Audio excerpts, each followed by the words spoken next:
kiwi is a bird, and a kiwi fruit is how we describe the fruit. Thank you very much. It's not a kiwi, it's a kiwi fruit. Hey, it's really, really, really good to be here in the south. I'm doing my Southern gentleman thing, that's why I have a bow tie. I hope you don't mind. I am a missionary. Missionaries like to travel, they like to eat weird foods, and they like to costume. So I'm here for a couple of days, I get to costume. This is my Southern gentleman thing going on here. I realize I've missed it by about 100 years. I feel like a Southern gentleman, and that's all that really matters. My wife Debbie, she's the hippie, I'm the Southern gentleman, at least this week. Oh, so good to be with you here at Beer and Hymns. We've been doing kind of pub church events on and off for about 25 years and have had all kinds of interesting experiences. I want to share a couple of short stories, and then at the end I want to give a toast to Jesus Christ our Saviour, and I'll ask you to lift your glasses. You don't have to have beer or wine in your glasses. You could have coffee or water, or if it's in the south you could have iced tea. It's sweet tea. Sweet tea. Okay, there you go. But something in the glass. I don't want you to feel left out when we lift up our glasses to God. And also, on the internet, I gave you a question for those of you that took a look. And my question was, when Mark describes the feeding of the 5,000, when Jesus fed the 5,000, in his gospel he describes the event and he uses the word symposia, which means drinking party. Why did Mark call it a drinking party? Now the word symposia gets translated as company in the King James. So as these 5,000 men, and there were probably women and children as well, as they sat down to listen to Jesus and they were eating and enjoying themselves, they sat down on the green grass, and as they sat down it says symposia, symposia. And King James says company by company. Some translations say they sat down in 50s and 100s. I don't know where they got that. Symposia means symposia with to drink together. Drinking party by drinking party. Why would Mark say that? Some of you have been thinking about it. At the very end I'll ask you to give me your answer and we'll see what we can do with that. So but let me start by going back to the original Beer and Hymns at Greenbelt Festival. We had done Greenbelt Festival in England for about 8 years in a row, and it was probably about 6 or 7 years ago. I don't remember exactly. Sorry, Steve. Are you filming me? How do I look? Did you get the bow tie? Now, is that Southern gentleman or what? Huh? Yeah. So there was this thing called Beer and Hymns, and we had to go because it sounded so unusual. And when we turned up, there was a huge tent, and I'm thinking there were like 1,000 people there, maybe 600, but it felt like 1,000. And the thing about Greenbelt was, it's a kind of a festival in England where a lot of Anglicans in particular turn up, a lot of the alternative worship crowd turn up, a lot of the emerging church folk turn up, a lot of people that are doing something different turn up and meet each other once a year and kind of show each other what we've been doing. And for the more creatives involved, it had been getting more high-tech, you know, lots of video projectors, lots of really cool, awesome worship installations, very postmodern, very, you know, cool. And it just got bigger and bigger and bigger. And so this whole Beer and Hymns thing, we thought we need to go see this. And when we turned up, there were just hundreds and hundreds of people. And this man stands up, and he is not an attractive man.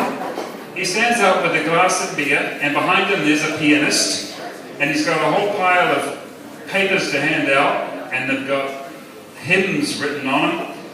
And he stands up and he says, "Tonight we're going to drink beer and sing hymns." And then the pianist went off, and then we just did exactly that. We sang hymns and we drank beer, and it was incredible. And it was simple, and there was no projector. You know, we're looking around for, where's it, you know, there's nothing. That was it. But it was amazing, and we sang at the top of our voices. And I remember looking over at Paul Roberts, who teaches at some of the Christian universities, and is kind of an alternative worship guru over there. We had actually conspired together on a website called alternativeworship.org, and I remember looking at him thinking, is this the death? Is this the end of alternative worship? Because this is so incredibly cool. Anyway, we sang our hearts out, and there was actually complaints about the noise level. The neighbors complained. I mean, we actually had bands, loud bands, during that night. But because we were singing late into the night, it was so noisy that the neighbors complained. Anyway, that was the very first Baron hymns, and then every era became a big thing. And apparently it's still going, and it's here in America. What's really strange is my daughter, Elizabeth, lives in Portland, Oregon, and she lives 4 doors down from Baron hymns that she goes along to. Her minister is a lady named Karen Ward, and Karen has been to Green Mount a number of times, and she started a thing in Portland called Baron hymns, and so my daughter's a part of that. So I actually started a blog for Karen Ward in 2001, one of the many people where they started blogging, and since then she's become my daughter's pastor. So that's a wonderful thing. I don't know the full story. I know there's a whole lot of pub churches in America, and I can't keep up with all of them. I realize there's a whole stack of Baron hymns going all over the country. I'm not the person to tell you that kind of history, because I just don't know, because I'm not in America so much. But I understand that a lady named Nadia was an intern with Karen Ward in Portland and went back to Denver and started one there, and there's one here, and even in North Carolina I've heard there's a couple going on, so very exciting, yeah, and great to be a part of that. My son is in Austin, Texas, and he goes to a church where they also have beer and wine, but it's not really a big deal because they just have a meal in their home, and if you have a meal, wine's going to come out, beer's going to come out, that's quite normal. Yeah, he and his wife are cocktail mixologists in Austin, and so for them to worship God is just, it's not really a big deal, you know. You have food, the wine comes out, especially on a Sunday, which is interesting because in North Carolina, my wife and I just went into JR's to get some pipe tobacco yesterday, and when we walked by the alcohol section, it said that you cannot buy it on Sunday mornings during church hours, and I thought to myself, well, that's the opposite of what it should be, because I remember not having a whole lot of money, but thinking, I'm not going to drink wine except on Sundays when I can drink it with my homies, with my church. And that's the time when the wine comes out, right? Because this is church, it's when we celebrate together, when we feast together. So what is this thing, huh? with the, like, no buying alcohol? Because the other thing is, I was telling my son, we were looking at the Bible together back in Deuteronomy chapter 4, when it talks about tithing. It's not the first occurrence of tithing in the Bible, because there's the Melchizedek thing, which is a little weird, but it's the thing, and it's there. But in Deuteronomy, it says that if you're going to be worshipping God at the festivals, then bring wine and beer and strong drink. I just love that hierarchy. But if you have to travel a long way to go to this festival, and obviously you can't carry all that alcohol, then what you need to do, and you guys know this verse, right? They taught you this in Sunday school, surely. You need to sell that alcohol and get some cash, travel across to the festival, and when you get there, buy it. Buy the wine and the beer and the strong drink. Then you can worship God. But I'm thinking, if they're in North Carolina, they can't buy it during church, and that's the time when you need to buy it. So something's gone terribly wrong, people.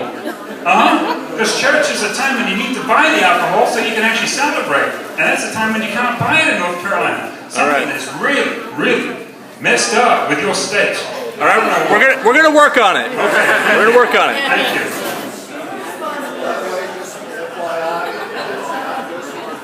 It's not just North Carolina. Thank you very much. The other thing that's messed up, and I hate to complain here, is the potlucks. What is it with the Christians? You guys live really well during the week. You eat whatever you want, you feast, but when you do the potluck, out comes a tuna casserole. Out comes all the food that nobody wants to eat. It's like, isn't the love feast supposed to be this big meal where we hold on during the week, you know, we scrape and we save, and when we get together we just feast and party and celebrate? Huh? It's the other way around. So I've met Baptists, they live like Episcopalians all week long, and on Sunday morning they turn into Moravians. It should be the other way around. And what's really funny about the potlucks is you get these people that don't know about church culture, right? They turn up at the potluck and they're like, oh yeah, I heard there was tuna casserole, didn't know whether I should bring a white wine or a red wine, but I just bought both, you know, where do I put these things? And all of that, it's like, oh no, you don't bring wine to a potluck. Strange.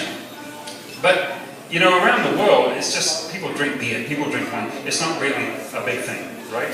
And when we talk about pub church, when we talk about just having a drink, having a beer in church, it's not really a big deal. The alcohol is not really a big deal in most countries. Sometimes there's an issue with the space that we have it in. Like if you have a church inside a pub, some people are like, well, it's kind of a profane space, and maybe that's going to be an issue with some people.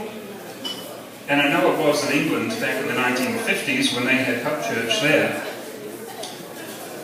Once I went into this place with my friend Johnny Baker, and we were looking at a photographic exposition, and there was a picture of a pub church in the 1950s and in Soho. And one of the issues back then was not the alcohol, but what happens if people come into church and they're still wearing hats? That was an issue. But the alcohol was fine. Everybody drinks. It's not really a big deal. I was going to say something about the hat, Andrew. About the hat? Yeah. I don't know. That might be a problem. Oh, my hat. Yeah. Gosh. Are we in church? Yes? Always. Actually, that pub church I just told you about, it was done by a guy that was inspired by the worker priests from Belgium. And when his supervisor was asked about why they're having church in the pub, you know what he said? I'm going to quote it to you here. He said that he spent a few weeks studying the process in Belgium of going out to the people, of taking your empty church as a fact. Think about that. Taking your empty church as a fact, but your parish as the real and living church. The people are out there. The church goes among the people. We don't have to bring them into an empty building. And I think Karen Ward says something similar, because when Becky Garrison interviewed her and wrote an article, she quoted Karen, and I'm going to quote this, regarding her living room pub church.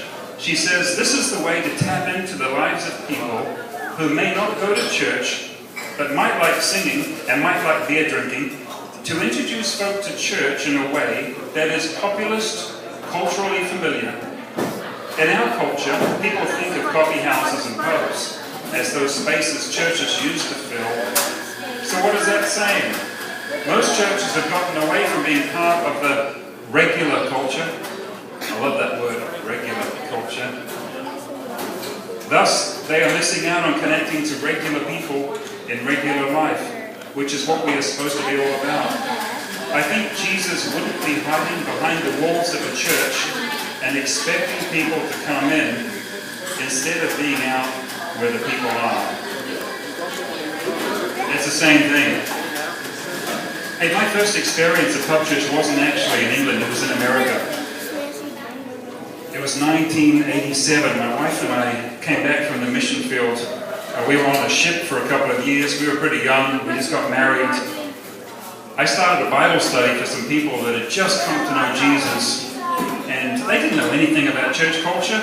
So when they turned up, they all brought beers with them. I didn't say anything. Just, this is regular culture, as Karen would say. And so we had a Bible study, and they had their beer. And then one of the guys says, this is church. I didn't argue.